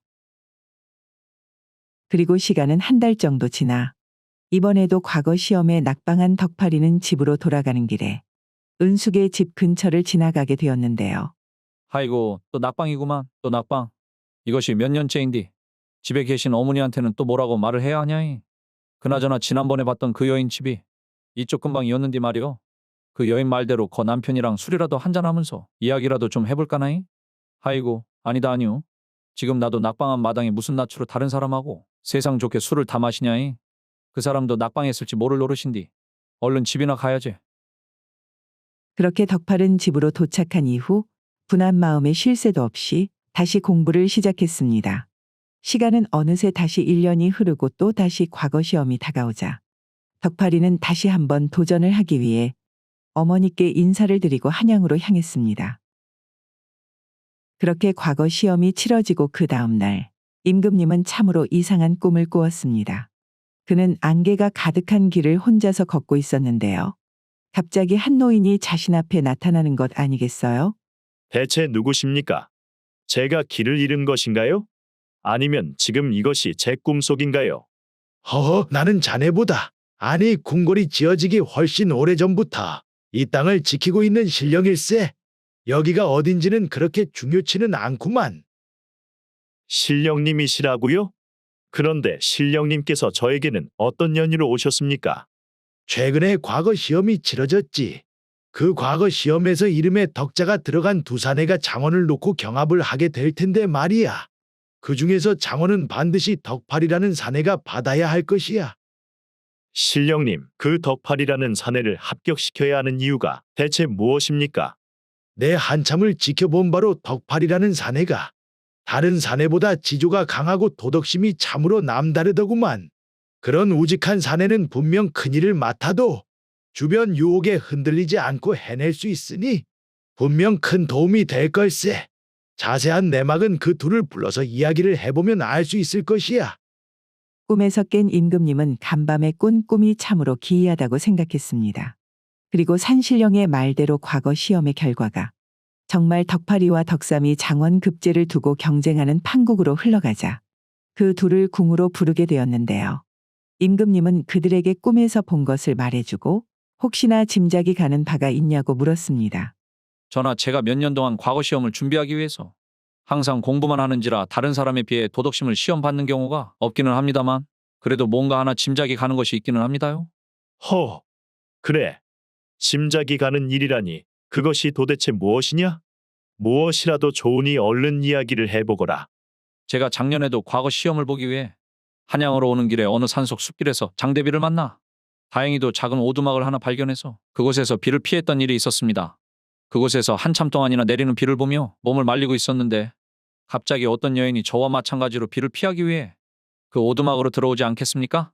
그리하여 남녀가 같이 그 좁은 오두막에서 하룻밤을 보내게 되니 저도 사내인지라 마음속에서는 가진 생각이 떠오르기는 했으나 한 사람의 선비로서 그럴 수 없다고 생각해서 유혹을 이겨내고 아무 일 없이 밤을 보낸 적이 있었습니다. 다음 날이 되고 마침 그 여인의 남편 역시 과거 시험을 준비하는 사람이라 같은 처지에 있는 사람들끼리 만나면 그래도 좋은 친구가 될 수 있을 거라는 여인의 말에 이끌려 그 여인의 집에 초대를 받았지만 마침 그녀의 남편이 출타 중인지라 만나지 못한 채로 저는 과거 시험을 보기 위해 길을 떠났습니다. 덕팔이 말을 마치자마자 갑자기 옆에 있던 덕삼이는 얼굴이 빨개지면서 안절부절을 못하는 것이 아니겠습니까? 그것을 본 임금님은 덕삼이에게 연유를 물으니 덕삼이는 무겁게 입을 열었습니다. 전하, 아무리 생각을 해봐도 이자가 작년에 만난 여인이 제 아내가 틀림없는 것 같습니다.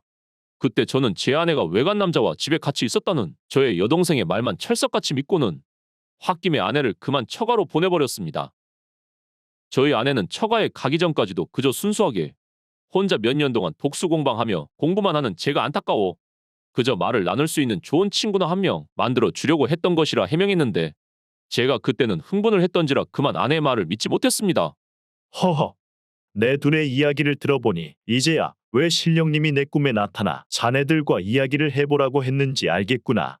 신령님께서는 아마도 처가로 쫓겨난 덕삼이 자네 부인의 억울함을 풀어주고 싶었겠지. 그러면 이렇게 하는 게 어떻겠는가? 내 두 사람 모두 공동급제를 시켜줄 테니 덕삼이 자네 부인의 바람대로 앞으로 서로 친구가 되어보는 것은 어떤가? 아이고 성은이 만극하옵니다 전하. 그리하여 아내에 대한 오해가 풀렸던 덕삼이는 아내의 바람대로 덕팔이와 친구가 되기로 맹세를 했고 한양에서 돌아오는 길에 덕팔이는 덕삼이의 집에서 하룻밤 머물렀다 집으로 내려가기로 했지요. 전에도 한번 와본 적이 있을 테지만 이곳이 우리 집이네. 거 자네도 여기가 우리 집이라 생각하고 아주 편하게 머물렀다 가시게나. 오라버니, 아이고 먼 길 다녀오느라 고생 많았구만요. 오메, 저 낭자가 자네 동생인가? 응, 그란디 자네 왜 그런가? 아니 자네 동생을 보니까 말이오. 이제는 내가 이루고 싶은 것을 이뤘으니 슬슬 우리 어머니가 원하는 것을 이뤄줘야겠다는 생각이 드는구만. 덕팔이는 이전과는 달리 앞으로 자신의 인생에 많은 변화가 있을 거라 생각했지요. 그리고 이 모든 것이 그 비가 오는 날 밤 덕팔이 강한 유혹을 뿌리치고 밤새 은숙을 지켜준 데서부터 시작이 되었구나 생각을 했습니다. 오늘의 고전여행 이야기는 이것으로 마치겠습니다. 이야기를 봐주신 여러분들 모두 감사드리며 항상 가정에 행복이 있으시기를 바라겠습니다. 나가시기 전에 구독과 좋아요 부탁드리고 저는 다음 이야기로 찾아뵙겠습니다. 감사합니다.